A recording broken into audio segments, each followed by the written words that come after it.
You're never too busy, too tired, too old, or too anything to pursue your dreams.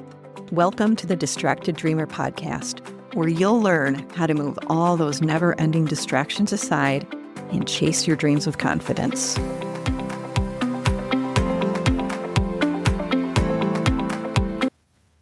I am so excited for today's episode. So if you are here today, you are in for a real treat. I am your host and friend, Carlene, and you are here on a very special day because this is the first podcast where I'm having a guest come on. And this episode is just going to crack you wide open. So if you've been walking around believing that dreams are foolish, irresponsible, or that they're for other people, but not for you, you are going to love this episode. We're going back to where it all started, your childhood, and the messages that you received from your parents, teachers, church, or even just society about dreaming, imagination, and being curious. We're going to unpack it all, from how we internalize these messages to how they've impacted the choices that we've made in our lives. And we are not going to stop there, friend. You're going to get a couple powerful tools to help you start dreaming again so you can start living a life that excites you. Yes, even though we still have responsibilities, there is room for your dreams.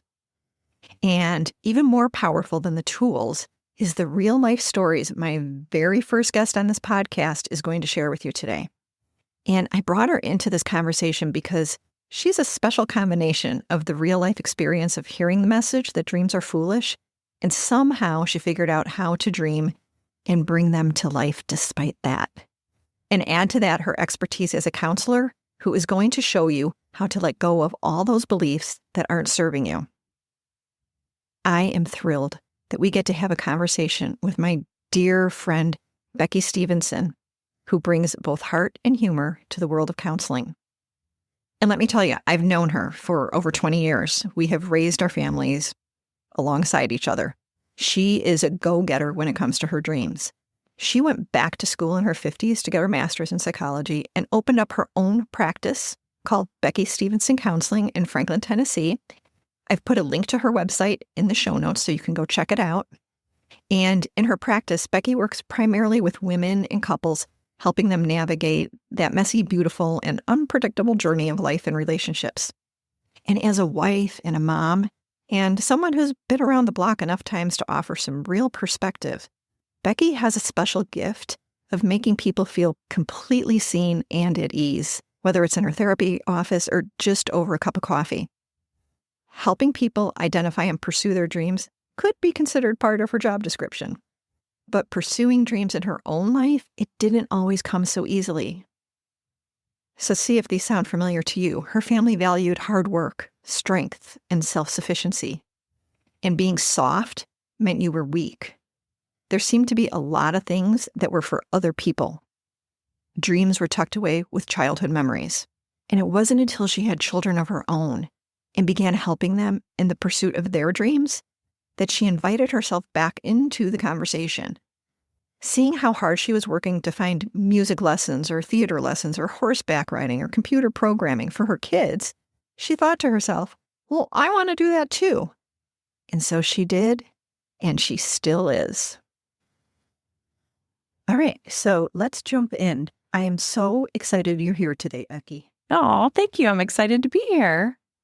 Well, I can tell you one of the reasons why I'm excited about our conversation today is because I was asked the question by one of our listeners, Sue, who is also a dear childhood friend of mine. And I believe her question is something that a lot of people are wondering about. And I felt like this goes beyond my area of expertise. Oh. And that's why I asked you to be here. So Sue's text to me was this. Sue says, I think I have stifled dreams because I was raised in a family that valued obedience and performance. Plus, we weren't recognized or celebrated anyways, so it really was all for naught, LOL. You were good if you were obedient or got good grades, because this was the focus. Dreaming was frowned upon. Dreaming was foolish. I kind of remember being made fun of, even by my parents, for dreaming. I think eventually I just stuffed my dreams down and now I don't know how to dream anymore. How do I overcome that dreams are not a foolish mindset? Now, before I ask you the question, Becky, I have to share with our listeners what you responded when I forwarded that question to you. Oh, well, how did I respond? Your response was, oh my gosh, she grew up in my house. And that's how I knew you were the best person to unwrap this with me, because you got the training and the experience as a therapist, and you lived this. Yeah, I think a lot of us have. First, I want to say thank you to Sue for such a vulnerable, honest summation of what she's struggling with. I would imagine there are a lot of people like me who can relate to aspects of her story. As an adult, I love that Sue is wondering if she even has dreams anymore or even the ability to dream. And I love that in her search for answers, she's remembering that words like foolish were associated with dreaming. And I love that she's acknowledging that she was even made fun of dreaming, which also attaches shame or embarrassment to the idea of having dreams. The good news, I think, for Sue is that the path that she's taking to find honest answers and gain understanding is what's going to allow her moving forward to start to challenge those belief systems, the ones that were planted so long ago. And it's going to allow her to open herself up to some self-compassion and even starting to dream again. Yeah, that's beautiful. And I just want to say, it would be really easy for us to sit here and just bash parents, right? Yes. We're parents. We know it is not an easy job. And we make mistakes without even knowing it. And we're doing the best we can. And we're not here to blame anybody. That's not the purpose of the conversation today. So how can we accept that this is something that happened and move on without the anger and resentment? This comes up a lot in the therapy room. People are very hesitant sometimes to look back. As responsible adults, we shouldn't, be pointing the finger, blaming somebody else. And the truth is, most of us really love our parents and believe that they did the best they could. So we aren't really looking to place blame. We're looking to figure out where we received the messages to inform ourselves, where those neural pathways, if you will, were formed, either through what we were taught or what we witnessed growing up, and how our brains interpreted those. And kind of, I like to think of it like our brain categorizes things and sort of puts things in buckets. This is good, this is bad. This is scary, this is okay. So if we have an understanding sort of where that came from, that's where we can start to kind of question those voices that we hear. So it's not about saying it's all my mom's fault or it's all my dad's fault. It's more just having compassion and understanding that they were presenting themselves in the best way that they knew how at the time. And odds are the words that they were saying to you or the actions they were showing you were actually based on their own personal experience. And they were trying to protect you, from hurts that they'd experienced. But what we need to acknowledge is it doesn't mean that their experience is our experience, and we need to take those words as, biblical truth for our lives, if you will. And we can certainly push back against those things that we learned, if that makes sense. Yeah, and that makes total sense. And so what I'm hearing you say is, yes, this happened. And instead of focusing our energy on blaming people and feeling hurt by it, we're in the driver's seat. Mm-hmm. We can change our narrative going forward. We can, or even it's almost like we're adding maybe an addendum to those pathways that are already there solidly in our brain, like our go-to, our comfort, whatever it is that returns us to safety. We're basically just adding, if where our brain takes us to is, well, that's not for you, we can start to ask it, well, why is it not for me? So it's almost like just adding a little side note on there, twisting it a little bit. Yeah, I like that. You're not erasing the story. No. Onto it, and you're in control this time. Right. So Why do you think that some of us learn to believe, like we truly believe, that dreaming is foolish? This reminded me, and maybe it's because I'm a grandparent now and I've been watching a lot of Disney movies, but it reminded me of the movie Peter Pan, where the opening scene, the darling parents are frazzled because the dad, I think he's looking for cufflinks, I don't even know, but he's throwing things around. And in the heat of the tension there, he yells at Wendy and tells her that it's time for her to grow up and to leave her silly stories in the nursery, that she's too old for this and she needs to become an adult. And I would imagine that part of Wendy's desire to hold on to those stories was because her dad made being an adult look so miserable. Yeah, and that is such a great example. But in all seriousness, as we grow older, we often place more value on practical achievements and on responsibility.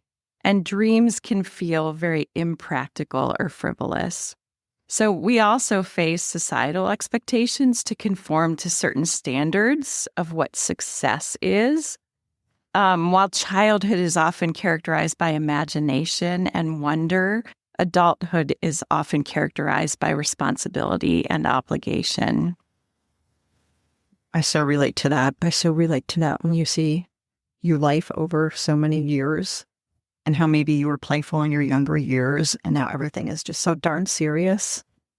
And just going back to Sue, if you believe that dreaming is foolish, you need to remind yourself that that wasn't an idea that you came up with all on your own. It was taught to you. And because it was taught to you that way, it can also be untaught or unlearned. And thank goodness for that. Thank goodness for that. That is great news.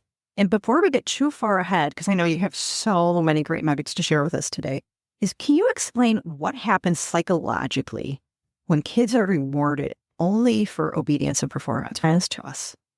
The desire for attention from our parents begins immediately at birth. Babies cry to get their caregiver's attention when they feel something is wrong and they're looking to be held or to be fed. And those moments teach a baby that I matter, I'm safe, I'm seen, and this person who responds to my every need. And as children grow, their desire for connection with their parents doesn't disappear, it just evolves. So we start to learn our parents' values by the response we get from our own efforts. Obedience and performance aren't inherently bad, but the problem arises when they become the only currencies where we receive love and approval. So children who are recognized primarily for obedience and performance may connect their self-worth to reaching a specific outcome.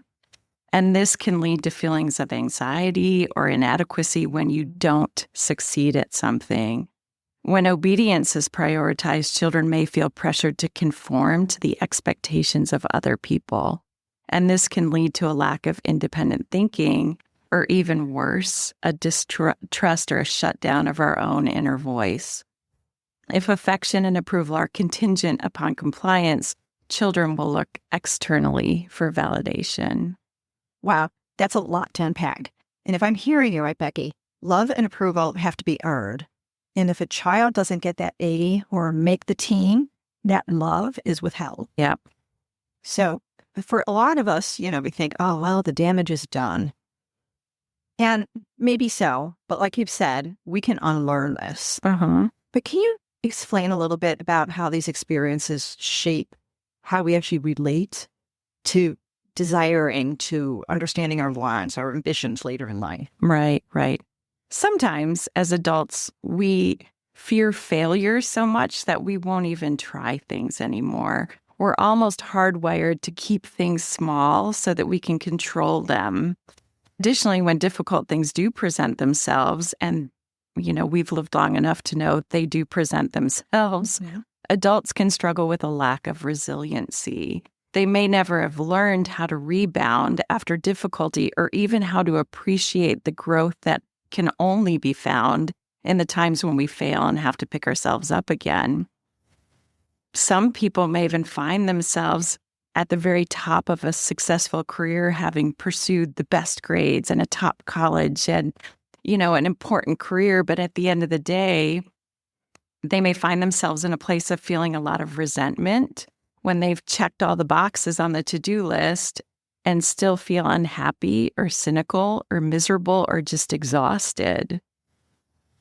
Okay. I've got 2 questions around this. Okay. The first question is, if we don't get out of that place, we're just not happy. We're doing all the things that we should do. We're being responsible, but there's just like nothing in our lives that really light us up. What's the risk of us continuing this pattern with our own kids? That's the first question. And I'll let you answer it before I ask the second one. So what you're asking me is, how does that shape our own children, like in our household when they're, wow, well, think about that. And I mean, I'm sure you've seen this too. I've seen this in my own life, a little bit. If our children see us working so hard and coming home so miserable, why would they want to do that? Like, why would they want to pursue that path for themselves? Like, what are we teaching them about hard work and, chasing a good career or whatever, if at the end of it all, there's nothing to celebrate, nothing to feel good about? This pattern could be repeated. Right. Or our kids are going to learn from us. I feel like kids are so much smarter these days. I don't know, that's just my perception, but I think they're very in tune and they're watching us very, very closely. And they could take that, like you said, and be like, I don't want that for myself. I'm going to do it differently. And they're not going to let what we are putting out there for them to witness be their story. Right. And if you think about it, kids nowadays have access. I like to describe my life growing up as a fishbowl. I feel like I was living in a fishbowl. It was very controlled. I went to church. I had, my friend group, but everybody, there was one elementary school, one middle school, one high school in the town that I grew up in. So I feel like my fishbowl was small. But our kids are exposed to the ocean, right? They see things on social media. They have Google. We didn't have those things. So they can see and seek out different ways of living that our only experience was, when somebody asked you when you were young what you wanted to be when you grew up, the only things you knew were what your dad did, what your mom did, what your neighbor did, teacher, police officer, fireman, like that's all you knew. Well, our kids nowadays know hundreds, if not thousands, of careers and options. So they do see other ways of life, and they do compare themselves and their families to the way, at least that it appears, other families operate. Yeah, right. This is good news. This is very good news because our kids, they can make their own choices. Even if we are demonstrating some other behavior, I'm going to work, I'm coming home, we're complaining about our jobs and everything, they can find another way. Right. They can. But the other thing we have to remember is we are probably, as parents, the strongest influence in our children's lives. And sometimes what we're showing them through our actions is limiting what is good for us.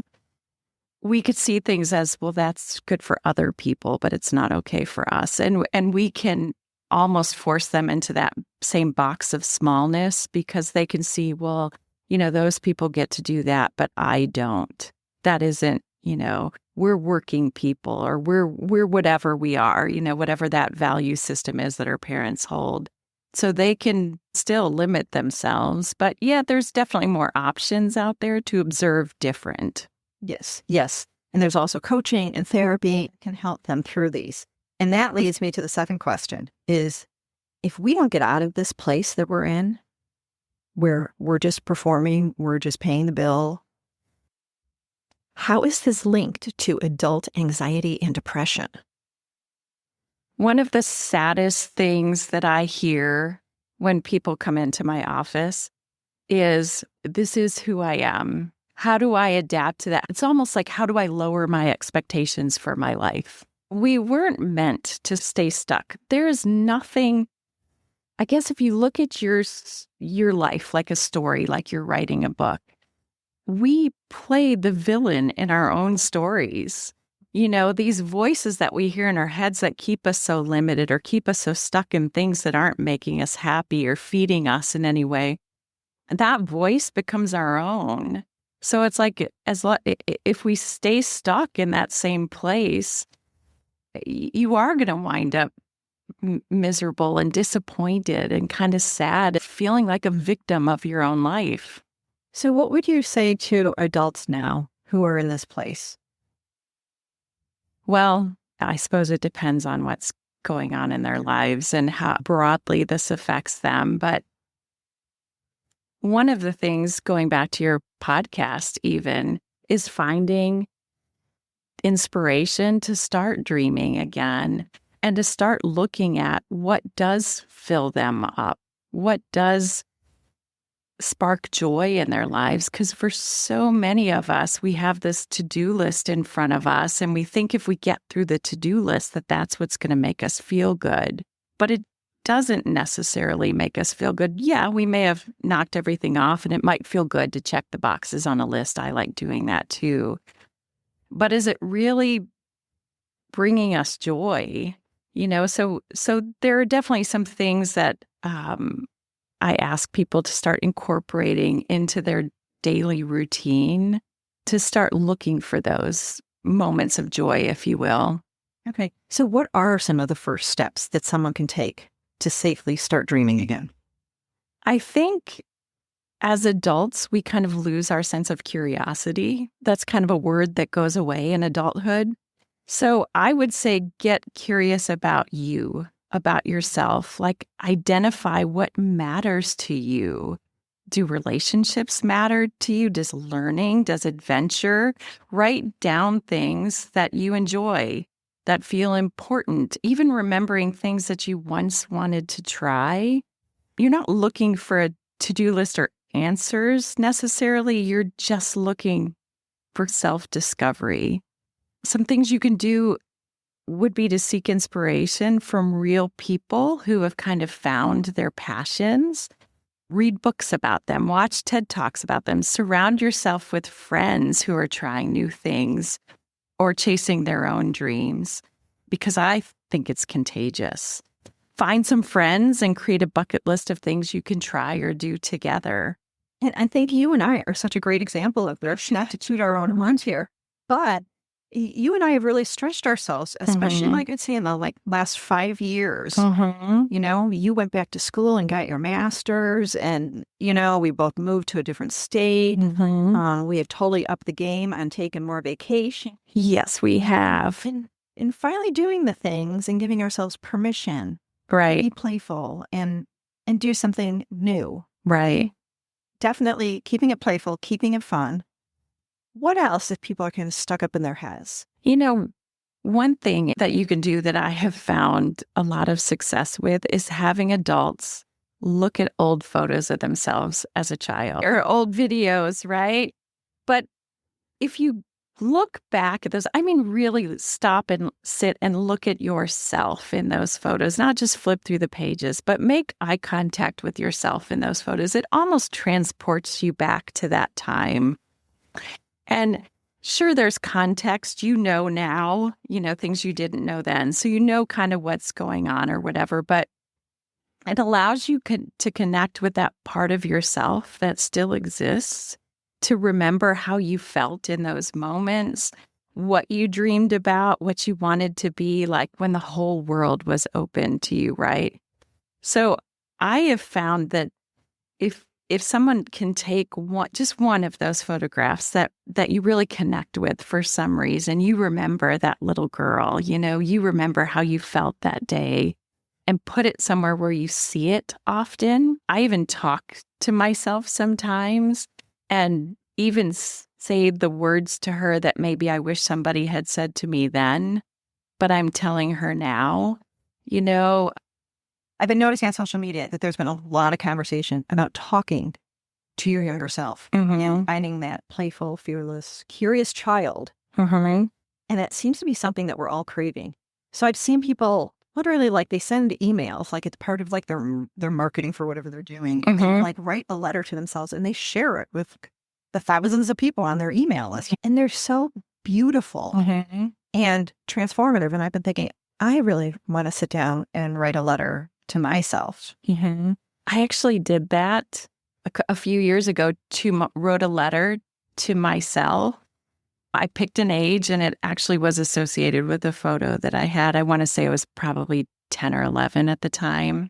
I wrote a letter to that version of myself, and then I mailed it to myself.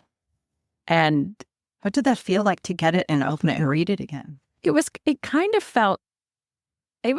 more emotional than I thought it would be. There was a level of mourning, I think, that went along with that. Just the loss of some of that innocence, some of the struggle that I went through, going back to kind of Sue's question, where I turned off certain aspects of myself in order to, I don't know if fit in was the right word, but basically to acclimate, to the system that I was a part of. And so I wrote to her and kind of talked to her about all of the things that she was going to do in her life and how proud I was of her, and not to let certain things that I knew were going to happen bother her, get under her skin. Don't pay too much attention to these things, because ultimately they're not going to matter. And so I was talking to myself, like I said, almost like an older sibling would talk to a younger sibling when you're trying to share. But there was a level of depth there, of course, that you only have when you're talking or looking at yourself. So I would say pick an age, find a photograph that you can look at, and absolutely write yourself a letter of what you want that part of yourself, if you will, to know. Oh my God, that's beautiful. I could cry just listening to you. So don't do that. I know. I want to circle back to something that you started talking about at the beginning of the episode. And you were talking about that default in our brain. So how can we unlearn that default voice that tells us that dreaming is unrealistic, or it's selfish, or all the other things that we think about? So let's imagine that your family of origin, the community that you grew up in, your church, cultural influences, all of that early life experience is kind of like a factory that produced you. So this factory that programmed your responses to the world. It taught you how to stay safe. It taught you how to earn approval. It taught you how to belong. So when we venture out into the world and something challenges us, or we feel stressed or overwhelmed, our brain wants to return to those factory settings, those default settings, because that's what feels safe to us. So those settings might sound something like, well, that's not for you, or be realistic, or don't be selfish, or stay small, or be grateful. Tell me if I got this right. It's kind of like our brain is programmed like a computer. And then when something challenges us, it's like our brain glitches. It freezes. And we have to reboot it back to the original program, which, by the way, is not serving us.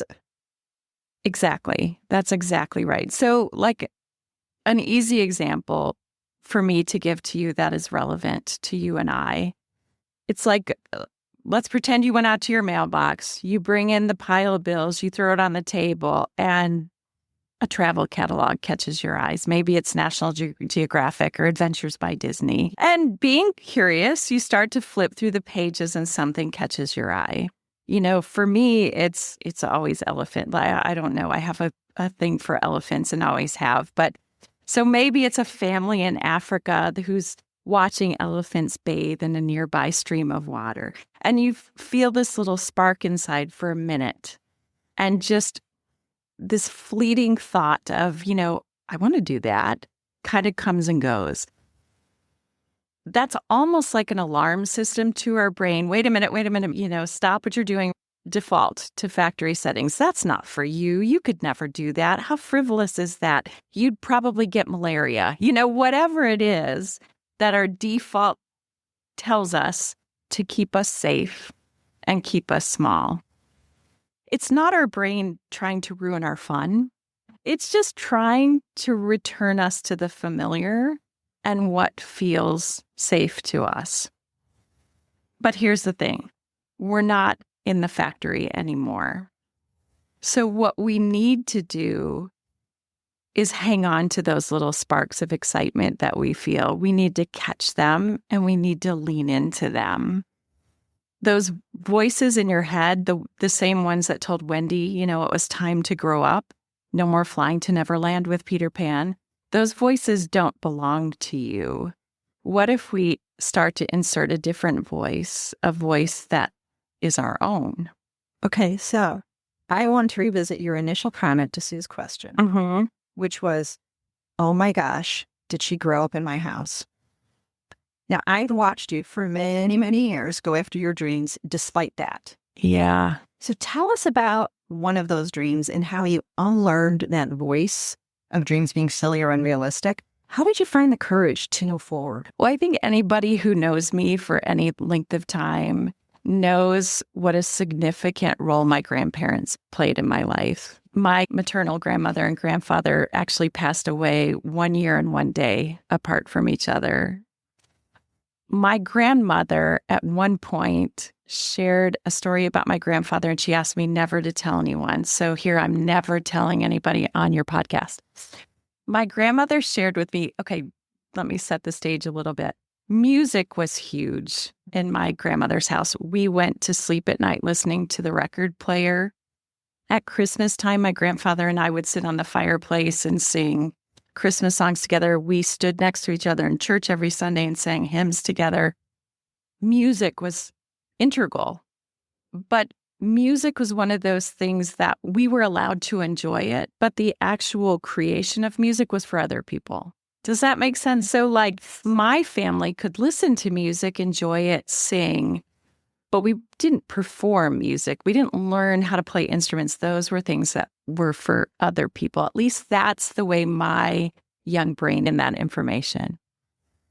My grandmother told me that when my grandfather retired in his 60s, that he actually took piano lessons, but he didn't ever want anyone to know because he was embarrassed that he couldn't do it. For whatever reason, in his late 60s or 70s, he just couldn't keep the rhythm. It just didn't come to him naturally. And he was so sad and disappointed that he never wanted us to find out. And when my grandmother told me that story, first I was heartbroken for my grandfather. That absolutely broke my heart. But it really kind of stopped me in my tracks because at that point in my life, as a busy mom raising 3 kids, my husband was building his company. We were busy. And so I had this sort of ongoing list in my head of things that I was going to do someday, right? Well, someday I'll have more time for when the kids are grown and they're all in school, I'll have all this time to do, whatever it was. Or when my husband's company is on its feet and running itself well, he'll have more time to be home and then I can do. So it was always someday. And when she told me that, it made me realize someday could be too late, right? If there's really something we want, someday needs to be now. Like those someday dreams need to get on your to-do list. So when my kids started taking guitar lessons and I really wanted to take guitar lessons, I found a teacher who would come to my house at 9:00 at night. So dinner was cleaned up after the kids were bathed, stories had been read, they were in bed. If my husband had to work late, it didn't matter. And at 9:00 at night, he would come to my house and I would take guitar lessons. And it's funny because now looking back, I'm so glad I did that as a 35-year-old, 40-year-old, because the arthritis in my hands that I have now would have prevented me from learning. So I'm so glad that I was like, why not me? Why not now? Like I need to figure out a way to work these dreams in, if you will, into my life now. Mm-hmm. So, Becky, what would it look like for someone to kind of rebuild that trust with their own imagination again?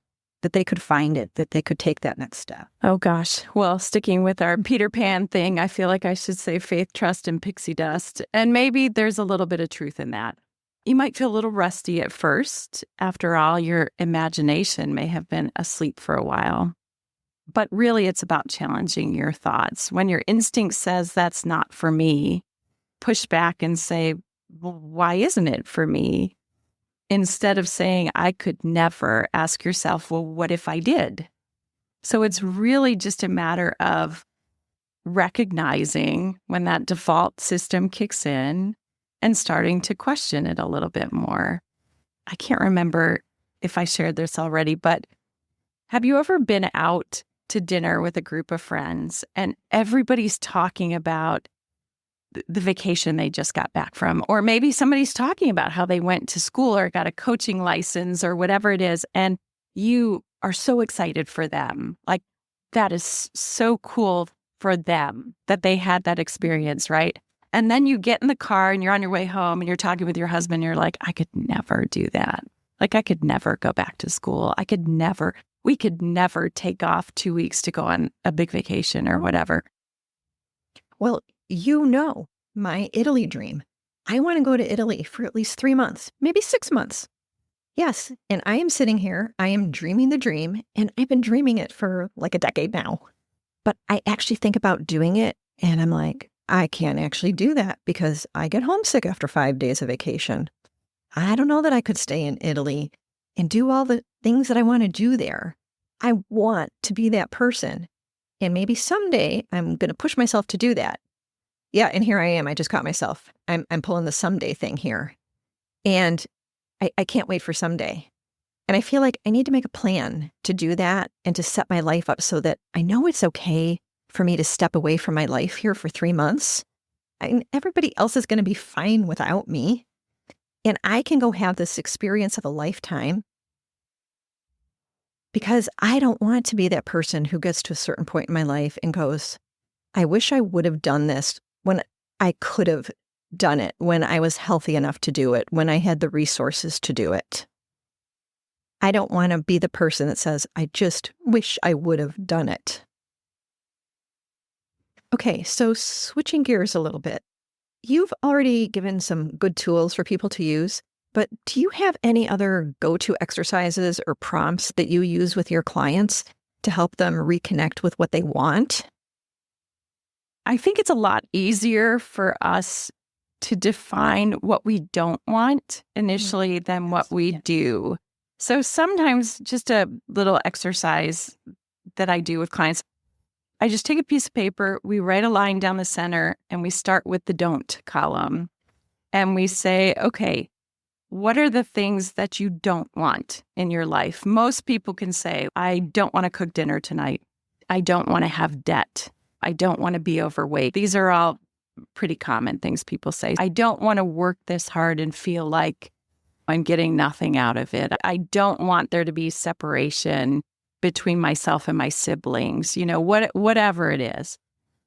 We'll stick with the easy ones for this exercise. But then after you've listed your don'ts, right across from them, create a do column and say, okay, if I don't want to be overweight, maybe I'd like to start taking a walk every day.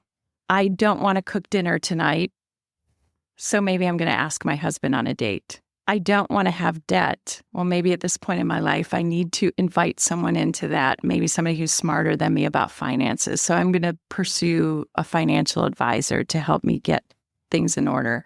So a lot of times, like I said, it's a good first step to figure out what we don't want. I 100% agree. I think everybody who I talk to, when they come to me for coaching, they're like, I don't want to do things like this anymore. I don't want this. I don't want my life to look like this. And I always have to ask them, what do you want? What does that look like? What does that feel like for you? And move them into a new vision for themselves, a new picture.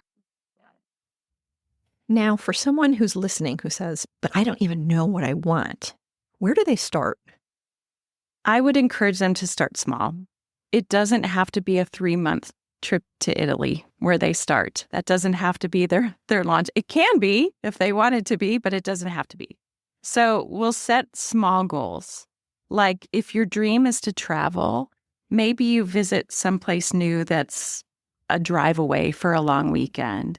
If it's to do some sort of hobby or craft or talent, maybe you take a class at a parks district, just something small.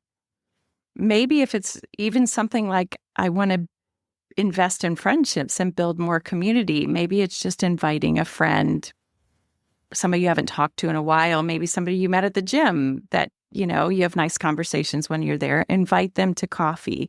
So it's giving yourself permission to explore things without pressure. It's okay not to know exactly what you want to do, but it's those small steps where you'll build the trust and the confidence to start taking the bigger ones. And, of course, I have to plug counseling here, right? Don't hesitate to invite a counselor or a coach into your story. Whatever you're dealing with, it's not okay to compare it to somebody else. Well, I don't need to go to counseling. This person has it so much worse than I do, or whatever you tell yourself to talk yourself out of it. Sometimes all you need is somebody with an outside perspective to help you identify the sticking points, the unhealthy patterns that you're in, or name your fears and remind you that dreaming is a brave and beautiful thing. And honestly, I personally love nothing more than seeing my clients experience the joy that comes with living their lives boldly. Absolutely beautiful. And I just have to say, wow to today's conversation, because I know for myself and all the Distracted Dreamer listeners out there that we're walking away from this conversation with you feeling both cracked open and deeply hopeful. So thank you so much for this today, Becky.